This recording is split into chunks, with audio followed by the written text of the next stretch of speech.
Welcome to Triumph IAS. It's a daily mains practice question and answer series. This program is exclusively designed for UPSC CSE aspirants. In this video discussion, we will discuss UPSC CSE mains previous 25-year questions. Question number 1. What are the challenges to our cultural practices in the name of secularism? Let's start with the introduction of the answer. An equally important dimension of secularism is its opposition to intrareligious domination. As secularism is opposed to all forms of institutionalized religious domination, it challenges not merely interreligious but also intrareligious domination. The main body of the answer should be number 1. It is often argued that secularism is anti-religious. Secularism is against institutionalized religious domination. This is not the same as being anti-religious. Number 2. Similarly, it has been argued by some that secularism threatens religious identity. Secularism promotes religious freedom and equality. Number 3. Hence, it clearly protects religious identity rather than threatens it. Of course, it does undermine some forms of religious identity, those which are dogmatic, violent, fanatical, exclusivist, and those which foster hatred of other religions. Number 4. Our political leaders have become helpless prisoners of electoral politics and vote arithmetic. Their first concern has been to create favorable vote banks and vote combinations. Number 5. According to their understanding, Muslims constitute the biggest vote bloc as they generally vote as a religious community, while the Hindu consciousness at political level gets fragmented along caste, linguistic, and regional lines. Number 6. And, therefore, these politicians, under the cover of secularism, try to appeal to the religious sentiments of the Muslim by raising the bogey of majority communalism and Hindu chauvinism, etc. Conclusion of the answer is: their secularism has always been negative in character. Indian secularism is a positive concept, taking along and encouraging all the cultural practices while instilling a scientific temper against superstitions and harmful practices. Question number 2. Examine the scope of fundamental rights in the light of the latest judgment of the Supreme Court on right to privacy.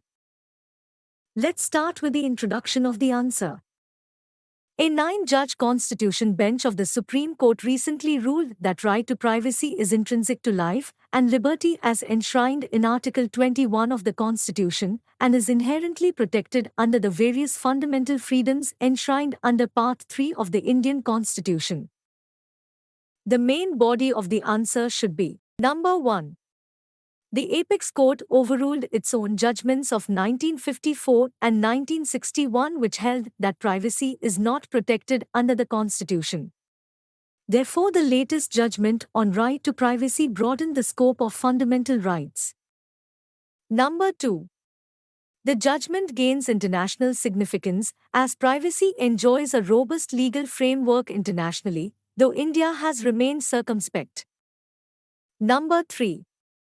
The judgment will have a crucial bearing on the government's Aadhaar scheme that collects personal details, biometrics to identify beneficiaries for accessing social benefits and government welfare scheme. Number 4. The judgment therefore reaffirms the strength of the constitutional protections given to fundamental rights. The apprehension expressed by the Supreme Court about collection and use of data was the risk of personal information falling in the hands of private players and service providers. Number 5. The expression dignity mentioned in the preamble to the Constitution carried with it moral and spiritual imports. Number 6. It also implied an obligation on the part of the Union to respect the privacy of every citizen. Therefore, the court in its judgment had asked the government to carefully balance individual privacy and the legitimate concerns of the state, even if national security was at stake. Conclusion of the answer is: since the right to be let alone is the right to enjoy life, which in tum is a part of the fundamental right to life of the individual, This means the scope and definition of privacy will be decided on a case-to-case basis. The restrictions on the privacy will depend upon which article it emanates from. Question number 3. Examine the scope of fundamental rights in the light of the latest judgment of the Supreme Court on right to privacy. Let's start with the introduction of the answer. Green Energy Corridor. The Green Energy Corridor project launched in 2013 at synchronizing electricity produced from renewable sources, such as solar and wind, with conventional power stations in the grid. The voltage fluctuations is the main problem in integrating electricity generated from renewable source to conventional power grids. The main body of the answer should be number 1. Due to varying voltage and supply, these conventional grids face difficulty in absorbing renewable energy. Number 2.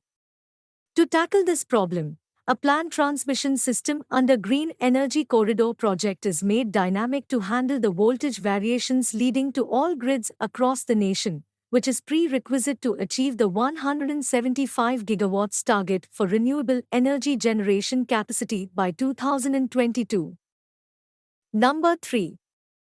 Energy Policy of India has mentioned that the expanding energy deficit, which could not be fulfilled with conventional energy sources as they are limited, will shift its focus towards renewable sources like wind and solar.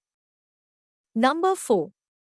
With the adequate implementation of the Green Energy Corridor project, India will be able to decrease its fuel imports and further decreasing its deficiency.